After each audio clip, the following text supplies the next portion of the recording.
아이고. 자, 연휴 잘 보내셨나요? 네, 연휴 동안 열심히 복습 좀 하셨나요? 안 하셨겠죠, 그죠? 하신 분들 계시겠지만 역사 과목이 늘 어려운 부분은 그런 것 같아요, 그죠? 오랫동안 놀다 오면은 전혀 생각이 안 나. 그 전에 뭘 배우고 있었는지, 그지? 이어지는 이야기다 보니까 복습이 조금 필요한 과목이 역사라는 과목이죠, 그죠? 그래서 1학기 때는 기말고사만 봤더니 복습을 한 태기도 안 해가지고 성적이 굉장히 처참하게 나오기도 했지, 그지? 자, 아무튼 오늘 이번 시간에 우리가 배울 내용은 어떤 내용이냐면은요, 청일전쟁 이후에 중국의 상황은 어떠했는가에 대해서 배우기 시작을 할 것입니다. 천만다행으로 들어가기 전에 지난 시간에 배웠던 내용을 잠깐 복습하는 파트가 나오네요. 거기 부분 같이 한번 살펴보고 계속해서 이어서 진도를 나가보도록 하겠습니다. 이거 왜 이래 이거? 짠. 오케이. 자, 같이 한번 보도록 합시다. 자, 청일전쟁은 청나라의 패배로 끝이 나게 되었습니다. 그리고 청나라는 일본과 시모노세키 조약을 통해서 청일전쟁을 마무리 짓게 되죠. 그리고 이 시모노세키 조약에는 어떠한 내용이 들어가 있었냐면요, 청나라는 일본에게 으로 배상금 2억량을 지불한다. 그리고 랴오뚱반도와 타이완을 일본에게 넘겨준다와 같은 내용들이 이 시모노세키 조약 안에 들어 있었습니다. 자, 그래서 일본의 경우에는 청으로부터 받은 이 2억량의 배상금을 전부 다 군비를 확장하고 군사력을 강화하는데 집중적으로 투자를 하게 되죠. 왜냐하면 청일전쟁에서 승리를 해봤거든. 그리고 전쟁에서 이겨서 굉장히 큰 이익을 얻는 짜릿한 경험을 했거든. 그래서 더 강력한 군사력을 바탕으로 계속해서 군사적 침략을 이어가고자 하는 준비를 행했음을 알 수가 있는 부분이다 라는 것이죠. 여기 그래프를 보시면은 이때 일본이 받았던 이 배상금의 거의 대부분을 군비 증강비와 임시 군사비로 사용하였음을 알 수가 있습니다. 그죠? 일본은 청일전쟁 이후에 더욱더 군사 대국으로 가는 길에 박차를 가했다 라고 이렇게 볼 수가 있겠네요.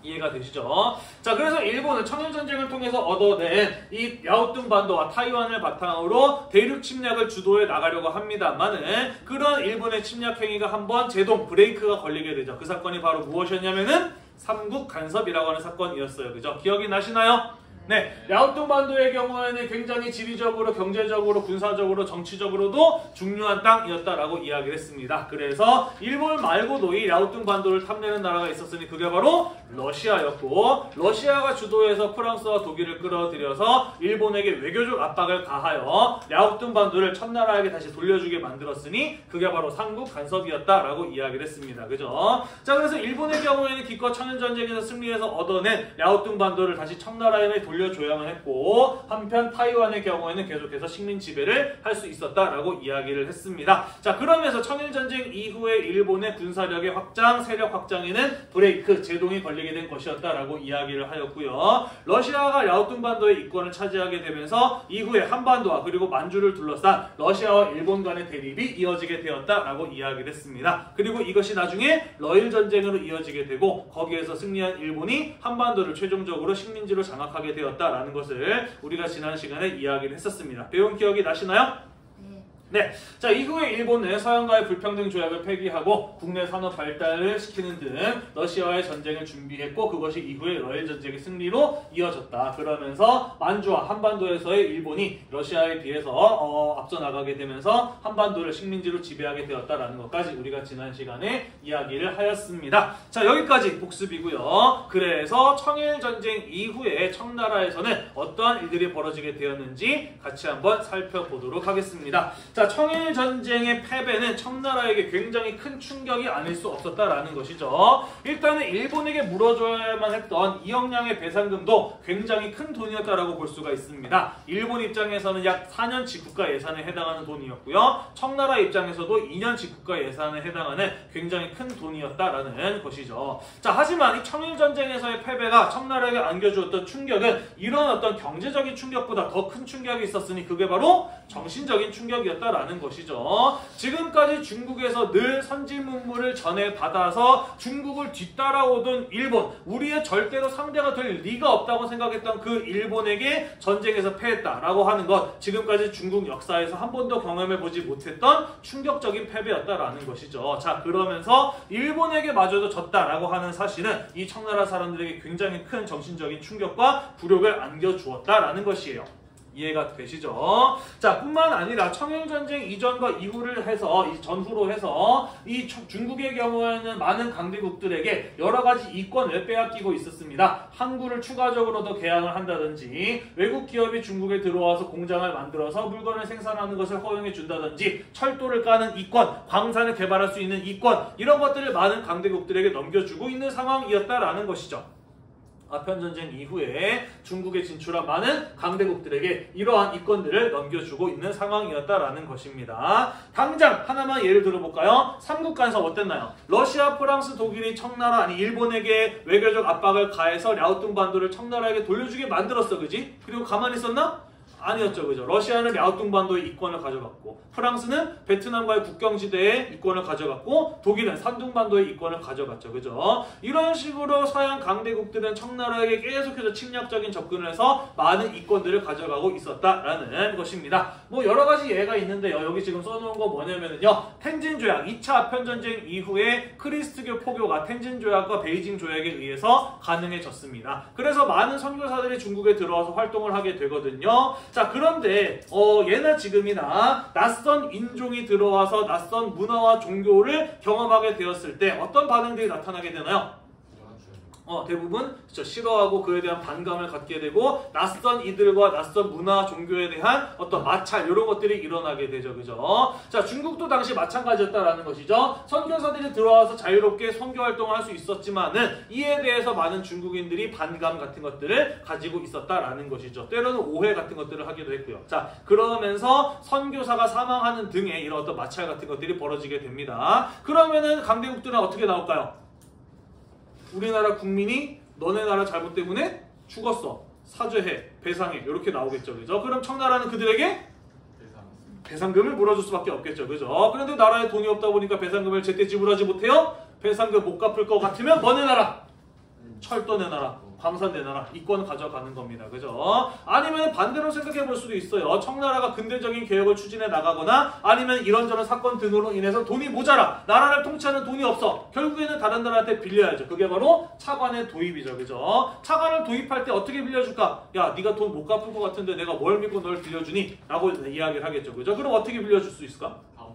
담보를 잡는 거죠, 그죠? 돈 못 갚으면 이거 가져가 라는 식으로 철도, 광산, 공장 개설권 같은 것들을 주는 겁니다. 그리고 예상대로 갚지 못하고 그런 것들이 강대국에게 이권에 넘어가는 이러한 상황이 청일전쟁 이전부터 이후까지 계속 이어지고 있었다라는 거예요. 이해가 되시죠, 그죠? 그래서 청일전쟁을 전후로 해서 청나라의 경우에는 다른 나라한테 땅도 빼앗기고 여러 가지 이권도 빼앗기면서 이런 식으로 중국이라고 하는 나라가 여러 강대국들에 의해서 갈갈이 찢겨져 나가는, 그러다가 중국이 완전히 망할지도 모르겠다라고 하는 그러한 위기의식이 팽배 부풀어 오르고 있는 상황이었다라는 것이에요.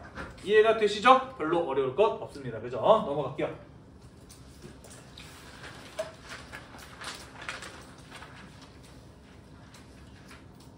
자, 그래서 이러한 충격적인 상황 속에서 청나라가 이래서는 안 되겠다, 우리나라도 제대로 된 근대화 국가로 거듭나야 되겠다 라는 것을 생각하게 되면서 두 번째 근대적 개혁을 시도하게 되니 그게 바로 변법 자강 운동이고요. 다른 말로는 무술변법이라고도 이야기를 합니다. 변법이라고 하는 것은 법을 바꾼다 라는 것이에요. 다시 말해서 개혁을 의미하는 용어이고요. 자강은 스스로 강해짐을 말하는 것이거든요. 그래서 개혁을 통해서 스스로 강해짐을 추구했던 운동이다 라는 뜻에서 변법 자강 운동이라고 하는데, 이것이 추진되었던 연도가 1898년이었고 1898년이 무술년이었기 때문에 다른 말로는 무술변법이라고도 이야기를 합니다.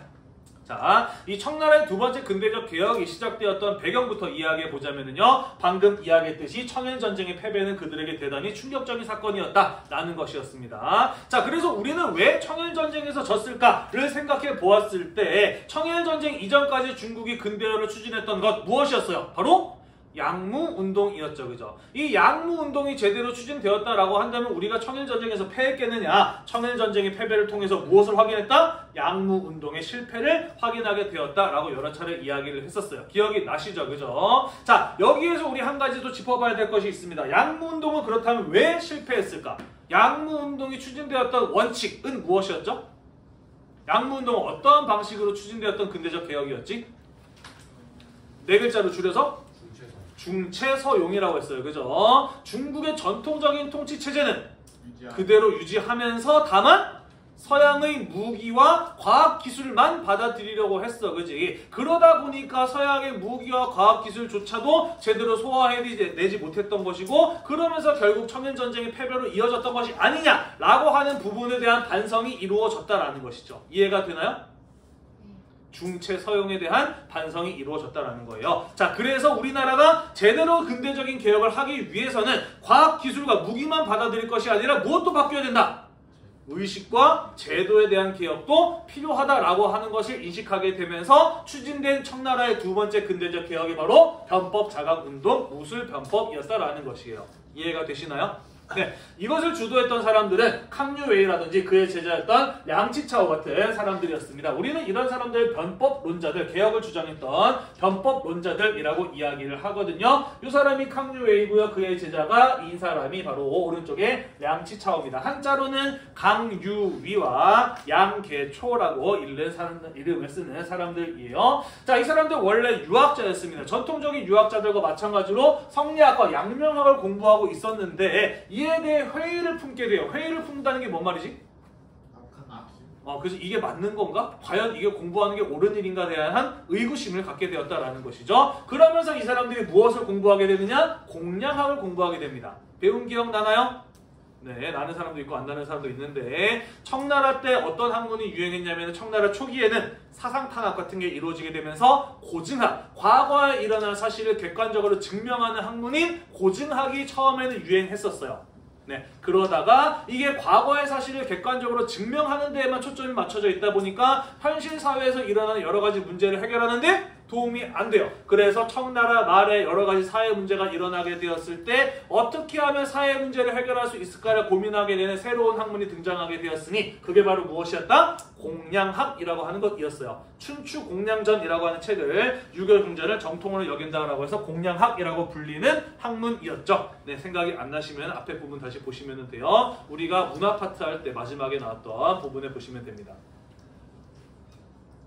자, 아무튼 이런 어떤 사회개혁적인 성향을 가진 학문을 공부했던 사람들이기 때문에 서양 국가들이 이 청나라에게 침략적인 접근을 하고 있는 그러한 상황을 유심히 관찰했던 것이죠. 그리고 그 과정 속에서 일본에서는 어떤 식으로 근대적 개혁을 진행해 나갔는지 메이지 유신 같은 것들을 주의 깊게 살펴본 것입니다. 그러면서 근대화에 대해서 많은 관심을 갖게 된 사람들이었다라는 것이고요. 청일전쟁이 패배로 끝나게 되면서 우리나라도 양무운동이 아니라 메이지 유신과 같은 방식의 개혁이 필요하다라는 것을 깨닫게 되면서 청나라 황제에게 끊임없이 상소문을 올려서 개혁을 촉구했던 인물들, 그게 바로 캉유웨이와 그의 제자였던 량치차오라고 하는 사람이었다라는 것이죠. 이해가 되나요? 자, 그리고 이 상소문을 읽어보았던 청나라의 11번째 황제 광서제가 얘네들이 말이 맞다, 얘네들에게 개혁을 맡겨봐야 되겠다 라고 해서 그들을 적극적으로 등용하게 되면서 변법 장악 운동이 추진되기 시작하였다라는 것이에요. 이해가 되시죠? 자, 그래서 이들의 의식과 제도에 대한 개혁 운동을 전개하였다라고 이야기를 하였잖아요. 그죠? 그래서 의원제 도입을 비롯한 정치개혁 운동을 전개해 나가게 되고요. 그것이 11번째 황제였던 광서제의 마음에 쏙 들었던 것이죠. 자, 그러면서 광서제의 적극적인 지원하에 무술변법, 변법 자강 운동이 추진되어 나갔다라는 것입니다.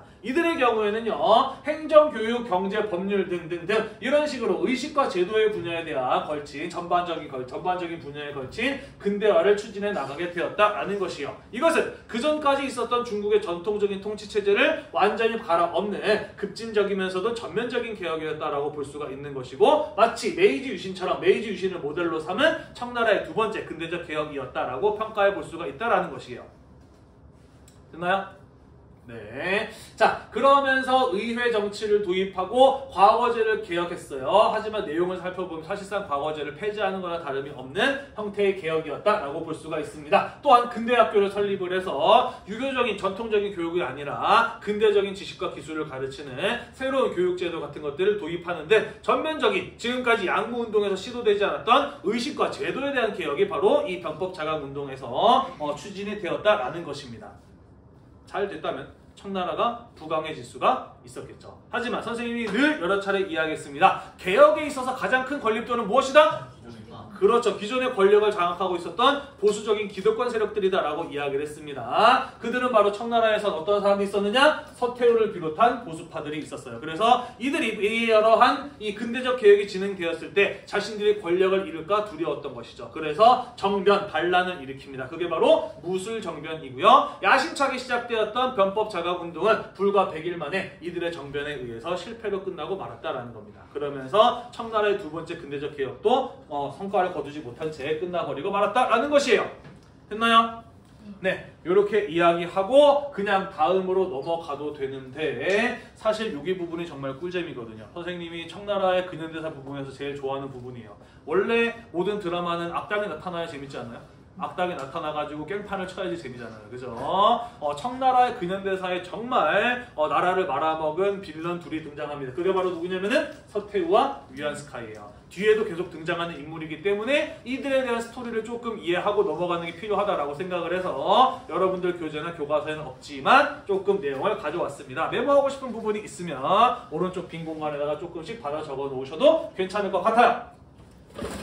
자, 봅시다. 서태후라고 불리는 인물이 있습니다. 그녀는 이 9번째 황제였던 한풍제의 후궁으로 궁에 들어왔던 사람이에요. 다시 말해서 한풍제에게는 원래 정식 부인이 있어서 그 여자는 동태후라고 불리는 사람이었거든요. 그리고 서태후의 경우에는 후궁으로 들어왔어. 사진 좀 보이나요? 좀 예쁘게 생기지 않았어? 실제로 되게 예뻤대요. 약간 장원영 비슷한 아니면 말고요. 네. 자, 아무튼 예뻐서 후궁으로 들어왔던 사람인데 이 환풍제의 첫째 부인이었던 동태후의 경우에는 자식을 갖지 못했어요. 그에 비해서 서태후의 경우에는 후궁으로 들어왔는데 아들을 낳습니다. 그리고 환풍제 생긴 거 보니까 약간 어떻게 생겼나요? 약간 병약하게 생겼죠. 그죠? 그래서 몸이 약했던 한풍제의 경우에는 30살의 나이로 사망을 하게 되고요. 이 서태후가 낳은 어린 아들이 6살의 나이로 청나라 10번째 황제로 즉위하게 되니 그가 바로 동치제였습니다. 그리고 아들이 황제의 자리에 오르게 되면서 후궁으로 들어왔던 서태후는 태후의 자리에 올라가게 되는 것이고요. 6살 직접 정치를 할 수 있는 나이인가요? 아닌가요? 아니에요. 그죠? 조선시대 때에도 수렴청장이라 그러지. 그지? 왕의 나이가 어리면 왕의 엄마나 할머니가 뒤에서 정치를 대신하잖아요. 그죠? 마찬가지로 서태후가 섭정으로 동치제 대신 정치를 주도해 나가게 되면서 제1의 권력자가 되는데 문제는 이 여자가 보통 여자가 아니었던 거지. 권력력이 굉장히 강했던 사람이에요. 이 섭정의 자리에 오르게 되면서 자신의 권력을 위협할 수 있을 만한 다른 대신들 하나 둘씩 다 제거해 나가게 되고요. 권력을 독점한 여자 황제와 같은 태후였지만 실제로는 황제와 같은 권한을 누린 사람으로 권력자의 자리에 앉게 됐다라는 것이죠. 이해가 되시죠? 자, 그리고 그 동치제도 불과 19살의 나이에 일찍 사망해 버리고 맙니다. 공식 기록에 의하면 천연두에 걸려서 죽었다라고 되어 있는데 학계에서는 쪽팔려서 천연두로 죽었다라고 이렇게 거짓으로 기록한 것이라고 보는 사람들이 많이 있어요. 왜 그러냐면은 엄마가 권력을 잡고 안 놔줘. 그래서 얘가 나이를 어느 정도 먹은 다음에 자기가 직접 황제로서 정치를 해보려고 하는데 엄마한테 맨날 갈 때마다 깨지는 겁니다. 엄마가 너무 무서워요. 권력의 근처도 못 가게 해요. 속상하고 실망한 동치제는 그때부터 정치에 손을 놓고 술 마시고 물란하게 놀기 시작을 했대요. 그러다가 결국에는 성병에 걸려서 죽었다라고 보는 게 좀 더 많은 사람들의 지지를 받는 학설이긴 합니다만 어쨌든 공식적으로는 천연두에 걸려서 죽은 걸로 나와 있기는 해요. 자, 아무튼 동치제 19살의 나이로 자식도 갖지 못하고 사망을 했습니다. 그래서 서태후는 다시 한번 황제를 뽑아야 되는 상황에 놓이게 되었던 것이에요. 이해가 되시죠? 자, 그런데 한풍제랑 결혼을 할 때 이 서태후의 동생이 한풍제의 동생이랑 결혼을 했거든. 그래서 한풍제의 동생이랑 서태후의 동생이 낳은 아들을 양자로 데려와서 11번째 황제에 세우게 되니 그가 바로 광서제였고 이 사람은 동치제보다 더 어린 나이 4살의 나이로 황제의 자리에 오르게 됩니다. 마찬가지로 직접 정치할 수가 있어요? 없어요? 없어요. 그죠? 모든 권력은 누구 손아귀에 있다? 서태후의 손아귀에 있었다라는 것이죠. 자, 하지만 이게 초상화를 보면 알겠지만 나이를 좀 먹었죠. 그죠? 이가 성인으로 자라게 되면서 자기도 황제 노릇을 하고 싶은 겁니다. 서태후가 권력을 장악하고 있으면 청나라가 완전히 개판이 되어가는 거를 다 직접 눈으로 본 사람이에요. 그래서 내가 황제 노릇을 제대로 해서 나라를 제대로 개혁해야 되겠다라고 생각을 했기 때문에 어떤 사람의 상소문을 눈여겨본 걸까? 항류의 량치 차후의 상소문 같은 것들을 눈여겨본 겁니다. 이해가 되시나요? 그래서 이 광서제가 변법 자각 운동을 추진했던 것은 물론 청나라의 근대적 개혁을 하려는 시도였던 것도 맞지만 어찌 본다면 서태후의 손에 장악되어 있는 권력을 뺏으려는, 서태후를 권력의 자리에서 물러나게 하려는 광서제의 반항이기도 하였다라고 볼 수가 있는 것이죠. 이해가 되시죠? 자, 그래서 변법 장악 운동이 추진이 되자 서태후 권력력이 강한 사람이라 그랬어요. 그죠? 그래서 자신의 권력을 놓기 싫었기 때문에 보수파들과 함께 쿠데타를 준비합니다. 그리고 광서제는 그걸 미리 알았어요. 그래서 야, 서태후가 쿠데타 준비하고 있다. 위안스칼이라는 군인 부릅니다. 이 사람 우리나라하고 깊은 인연이 있는 사람이에요. 이모군란 때 청나라 군대를 끌고 와서 이모군란을 진압했던 사람이 바로 이 위안스칼입니다. 위안스카이를 불러요. 야, 서태후가 쿠데타 준비하고 있대. 당장 가서 진압해라 라고 명령을 내립니다. 그런데 이 위안스카이는 어떤 사람이냐? 권력력이 무척이나 강한 사람이고요. 기회주의자예요. 누구한테 붙어야 자기가 권력을 장악할 수 있을지를 계산하는 그런 성격의 사람이었습니다. 가만 보니까 약하거든, 세거든. 얘쪽에 붙었다가 이기면 다행이지만 질지도 몰라. 그래서 확실한 승리를 보장할 수 있는 서태후 쪽에 붙습니다. 황제가 나보고 서태후 진압하라고 명령 내렸대요 해서 가서 일러 바칩니다. 그리고 서태후와 함께 손을 잡고 자금성을 공격을 해요. 그래서 황제였던 광서제를 자금성에다 가둬버리고 변법 자각 운동을 주도했던 변법파를 진압을 하고 100일 만에 변법 자각 운동을 중단시켜버리게 되는 겁니다. 이해가 되시죠? 그죠? 자, 그래서 중국 역사상 나라를 말아먹은 정말 나쁜 놈들이 누구냐? 라고 물어본다면 사람마다 의견이 조금 갈릴 수 있습니다만은 적어도 근현대사에서만큼 이 두 사람은 5손가락 안에 들어가는 사람들이라고 볼 수가 있어요. 왜냐면 아직 안 끝났어요. 이 뒤에도 이 사람들의 빌런 짓은, 권력을 장악하기 위해서 벌였던 말도 안 되는 짓들은 계속해서 이어지게 되거든요. 이번 시간과 다음 시간에 계속해서 이야기가 나올 겁니다. 대충 이해가 됐나요? 네, 넘어갈게요.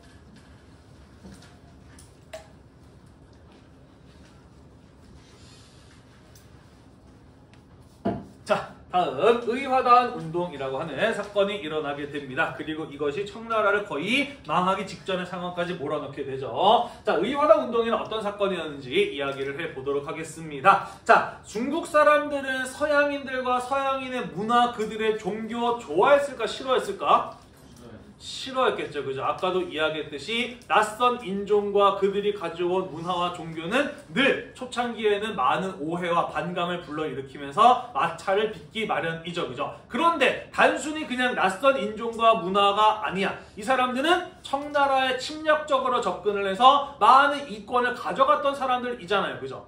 그러다 보니 이 서양인들에 대한 강한 반감, 이런 것들을 청나라 사람들이 갖게 되었다라는 것이고, 특히 그 사람들이 믿었던 크리스트교에 대한 반감도 무척이나 강한 편이었다라는 거예요. 왜냐면은 여러 가지 오해도 있었고요, 이해가 부족한 측면도 있었고요, 무엇보다도 크리스트교는 제사를 거부하는 종교였잖아요. 그죠? 당시에는. 그리고 이때 당시에 청나라는 유교 성리학적인 질서에 따라서 움직이는 나라였기 때문에 제사를 거부하는 크리스트교와 유교적인 전통적인 통치 질서는 충돌할 수밖에 없는 성격의 것들이었다라는 것이죠.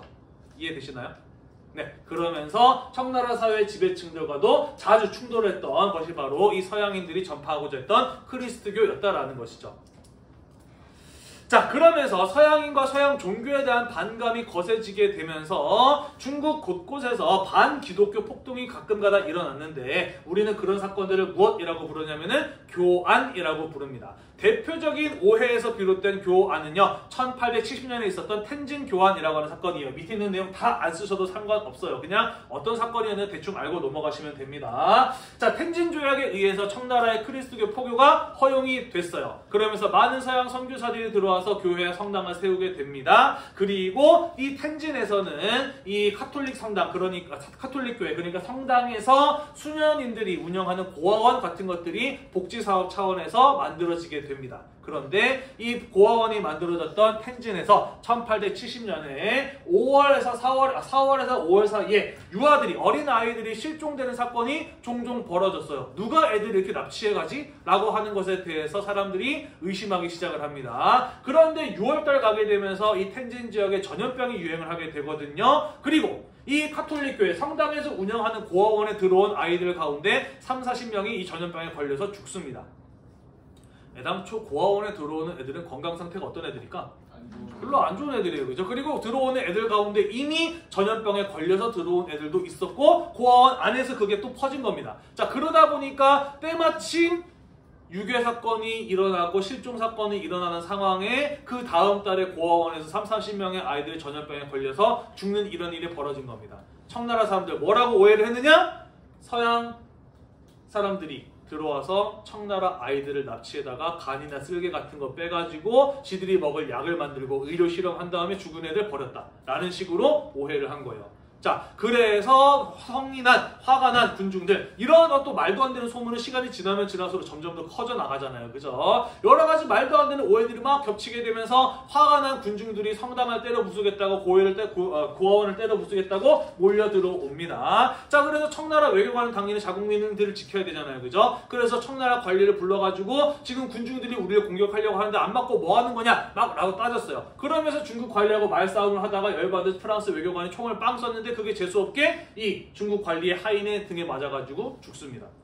그래서 서양인들이 우리나라 사람 죽였다라고 해서 이 자리에 모여있었던 군중들이 분노가 폭발하게 되는 것이죠. 그러면서 교회 때려 부수고 신부님 죽이고 수녀님들 죽이고 나아가서 그로 분이 안 풀려가지고 텐진에 있는 여러 이제 서양인들이 만들어 놓은 외교관이라든지 근대적 시설물이라든지 이런 것들 닥치는 대로 때려 부수고 서양인들을 죽이기 시작을 했어요. 네, 요게 텐진 교안이라고 하는 사건이었습니다. 이 일이 터졌어요. 청나라 정부에서 어떻게든 수습을 해야죠. 그죠? 진상조사해봤습니다. 그랬더니 교회에 의한 어린아이의 유괴, 그 다음에 의료 실험, 뭐 이런 거 말도 안 되는 소문이라는 게 확인이 됐죠. 결국 이 책임을 누가 져야 됐나요? 청나라 정부가 져야죠. 그죠? 그래서 청나라 정부가 서양 국가들에게 사죄하고 배상금을 물어줬던 사건, 그게 바로 텐진 교환이라고 하는 사건이었어요.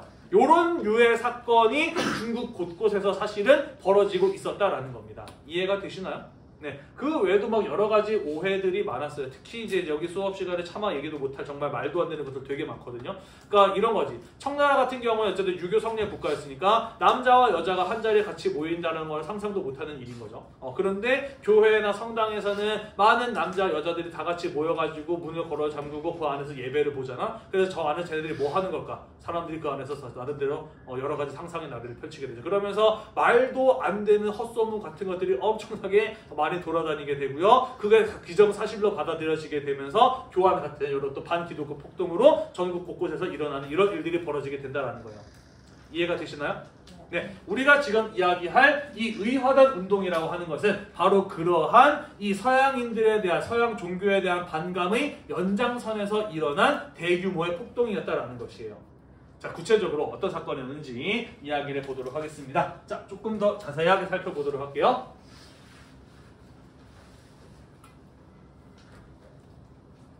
백년교라고 하는 종교가 있습니다. 들어본 기억이 있나요? 당연히 없겠지. 왜냐면 1학기 때 배운 거니까요. 백년교라고 하는 것은요, 예전부터 중국 사람들이 특히 가난한 하층 농민들을 중심으로 널리 믿어왔던 미신적인 종교입니다. 송나라 때부터 생긴 것으로 알려져 있고요. 우리는 백년교의 나는 언제 배웠냐면은 원명교체기에 배웠습니다. 원나라 말기에 나라가 어려워지고 백성들의 삶이 힘들어지게 되자 미신적인 종교에 쉽게 빠져들었는데 그 종교가 바로 백년교였다. 그래서 백년교를 믿는 사람들이 반란을 일으켰으니 그게 바로 백년교의 난이었다. 그리고 이 반란을 일으켰던 사람들의 머리에 빨간색 띠를 둘렀다. 그래서 이것을 홍건적의 난이라고도 한다라고 했던 게 바로 그 백년교입니다. 백년교 같은 미신적인 종교의 특징, 나라가 평화롭고 안정됐을 때는 믿는 사람들의 숫자가 줄어들어요. 그러다가 나라가 망할 때쯤 되면은 다시 그렇죠. 이런 미신적인 종교에 빠지는 사람들의 숫자가 매우 늘어나게 되거든요. 자, 수백 년 동안 이어져 왔던 미신적인 종교이다 보니까 지방마다 상당히 다양한 형태의 백년교들이 있었어.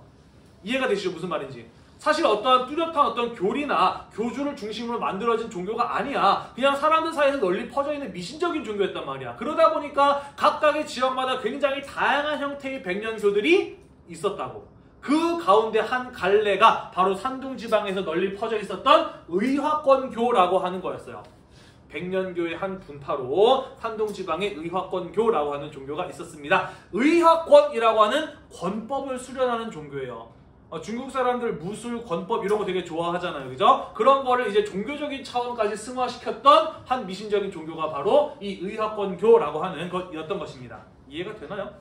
네, 그래서 권법을 수련하면서 신화나 역사 속에 무력이 뛰어났던 사람들을 숭배하는 종교가 바로 이 의화권교라고 하는 거였던 거예요. 삼국지에 나오는 관우나 장비 같은 이런 어떤 인물들을 신으로 숭배하거나 아니면은 서유기에 나오는 소동공 같은 이런 어떤 판타지 속의 소설 속에서도 굉장히 용맹하고 싸움을 잘했던 것으로 여겨지는 이런 캐릭터들, 이런 사람들을 신으로 숭배하면서 권법을 수련을 했던 종교가 바로 의화권교라고 하는 거였어요. 뭐 이들 사이에서는 100일 동안 수련하면은 총알을 맞아도 몸이 뚫리지 않고 400일 동안 수련하면은 공중을 뛰어다닐 수 있다. 허공답보, 공중 부양이 가능하다. 라고 믿었던 정말 말도 안 되는 미신적인 종교가 이 의화권교라고 하는 종교였던 것이에요. 하지만 이러한 종교가 널리 퍼졌던 것은 당시 청나라가 어떤 상황이었기 때문에 사회적으로 혼란한 상황이었기 때문에 이러한 종교가 널리 퍼졌던 것이고, 그러면서 산둥지방에서 의화권교를 믿는 사람들이 모여서 단체를 만들었으니 그게 바로 의화단이라고 하는 단체였던 것이에요. 이해가 되나요? 네, 그리고 이 의화단이라고 하는 이 의화권교를 믿는 단체가 부청멸양, 청나라를 도와서 서양 귀신들을 몰아내자 라고 하면서 이 구호를 외치면서 산둥지방에서 봉기를 일으켰으니 그게 바로 의화단 운동이었다라는 것이에요. 이해가 되나요? 네, 왜 하필이면 산둥지방에서 일어나게 되었느냐? 산둥성, 우리가 아까 잠깐 지도에서 봤는데, 아이고 앞으로 많이 가야 되네. 네, 여기가 산둥지방이죠. 그죠? 야오뚱 반도와 마찬가지로 바다 쪽으로 삐쭉 뛰어나와 있기 때문에 경제적으로나 군사적으로나 지리적으로나 정치적으로나 굉장히 중요한 땅이 바로 이 산둥지방이었다라는 것입니다. 자, 그러다 보니 이 삼국 간섭에서 야오뚱 반도를 반환시킨 덕에 독일은 산둥반도의 이권을 가져가기도 하잖아요. 그죠? 뭔 소리냐면은 산둥반도는 누구나 탐내는 땅이었다. 그래서 많은 서양 국가들에 의해서 이권 침탈, 선교행위, 군사력 침략 같은 것들이 집중되었던 지역이었다라는 것이에요. 그렇기 때문에 서양인에 대한 반감도 어떤 지역? 상대적으로 강한 지역이었다라는 것이죠. 이해가 되시죠? 자, 그러면서 의화단을 중심으로 서양인을 몰아내자라고 하는 이런 운동이 벌어지게 되었으니 그게 바로 의화단 운동이었다라는 것이에요. 나름 이들의 분노는 어찌 보면 타당할 수도 있어요. 그죠? 서양인들이 침략적인 행위를 하면서 나라의 이권들을 많이 가져가고 있었으니 그에 대해서 분노할 수 있는 것은 타당하다고 볼 수도 있을 겁니다. 그죠? 그죠? 하지만 현명한 판단인가요? 아닌가요? 그렇지는 않아요. 그죠? 왜냐면은 이들이 이런 것들을 하게 되는 것은 조약을 맺으면서 가져간 권리들이잖아. 그지? 그리고 이것을 위배하게 되었을 때는 또다시 서양 국가들한테 꼬투리를 잡히게 되고 잘못에 대해서 사죄하고 배상하게 되면서 더 많은 이권을 넘겨줘야 되잖아요. 그죠?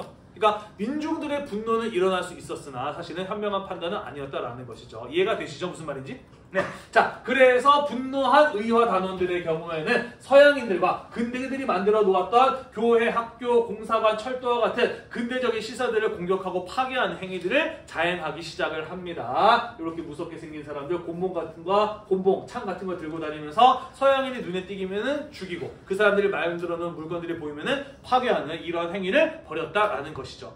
민중들은 그렇게 할 수 있어요. 하지만 이런 일이 벌어지면 청나라 정부는 뭐 해야 돼?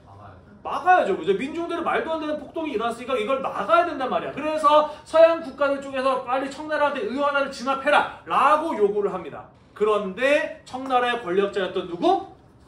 서태후는 그렇게 하지 않아요. 오히려 이들을 적극적으로 지원해 줍니다. 베이징의 성문을 열어요. 얘들아, 여기 베이징 안에 마얀 서양인들과 서양인들이 만들어 놓은 시설물들이 있어, 들어와 라고 해서 의화단을 베이징으로 끌어들이고, 그래서 의화단은 베이징을 장악하게 되면서 베이징 안에서도 서양인들과 그리고 그들이 만들어 놓은 시설들에 대한 살인과 파괴가 자행이 된다는 것이죠.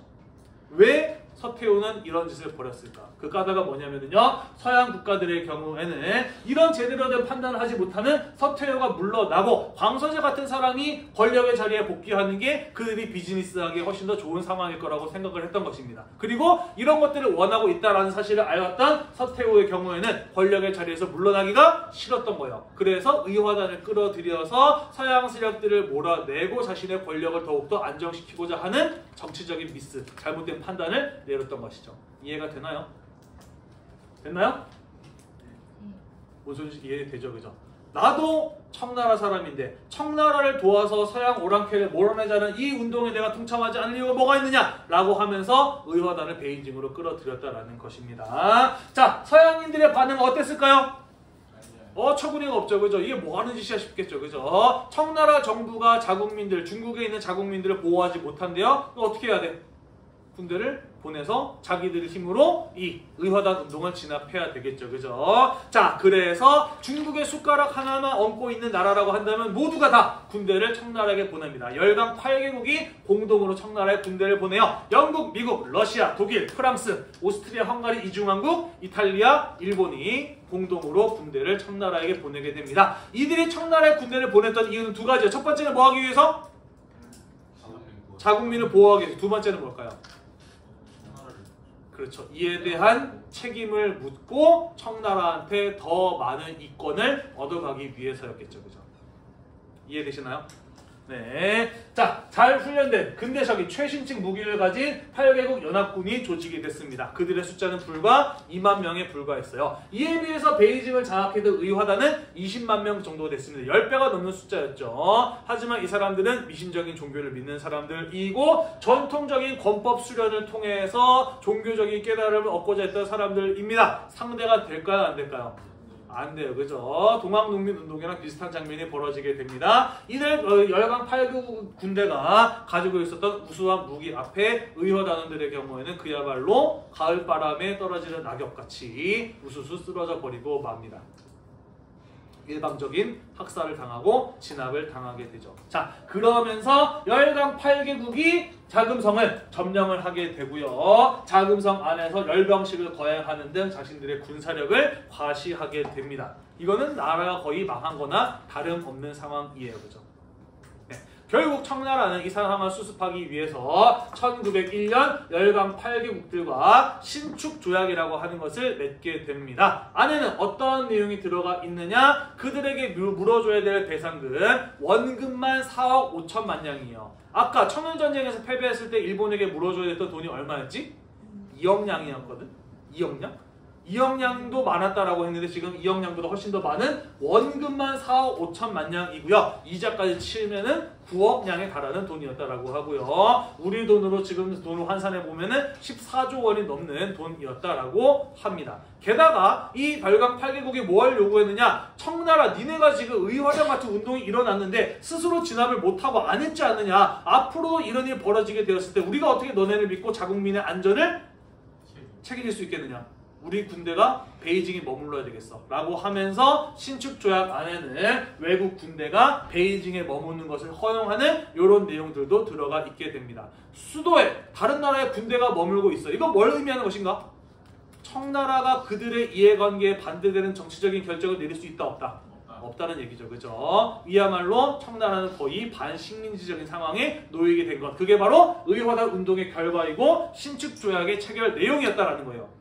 이해가 되시나요? 이제 청나라는 돈이 생기면 전부 다 배상금으로 지불을 해야 돼. 이제 청나라는 다른 나라들에게 그들의 이해관계와 반대되는 의사결정을 할 수 없는 나라가 되어버리고 말았다는 겁니다. 누구의 잘못인가요? 의화단 운동은 일어날 수 있어. 그지? 그것을 제대로 진압하지 못하고 잘못된 판단을 내렸던 서태후를 비롯한 보수파가 장악한 청나라 정부의 잘못인 거죠. 그죠? 이해가 되시나요? 네. 그래서 이런 일이 벌어지게 되면서 그 이후에는 청나라를 도와서 서양 오랑캐를 몰아내자 이런 주장 안 나와요. 왜? 청나라 사람들도 알게 돼서 지금 문제는 서양의 문제가 아니야. 누가 문제야? 청나라 정부가 무능하고 잘못된 판단을 내리는 게 문제라는 걸 알게 된 거예요. 그죠? 나라를 말아먹는 것은 외세가 아니라 지금 정부가 썩어빠진 청나라 조정이 문제다라는 사실을 청나라 사람들이 공감하게 되는 것이죠. 그러면서 이후에는 청나라의 황제 지배체제를 무너뜨리려는 혁명운동이 중국 내에서 전개가 되고요. 그러면서 이른바 신의 혁명이라는 사건이 일어나게 되는데 그 과정을 우리가 다음 시간에 마저 이어서 살펴보도록 하겠습니다. 오늘도 공부하느라고 대단히 고생이 많으셨고요. 이 영상이 여러분들의 공부에 도움이 되셨다면 구독과 좋아요 잊지 말고 눌러주세요. 수고했습니다.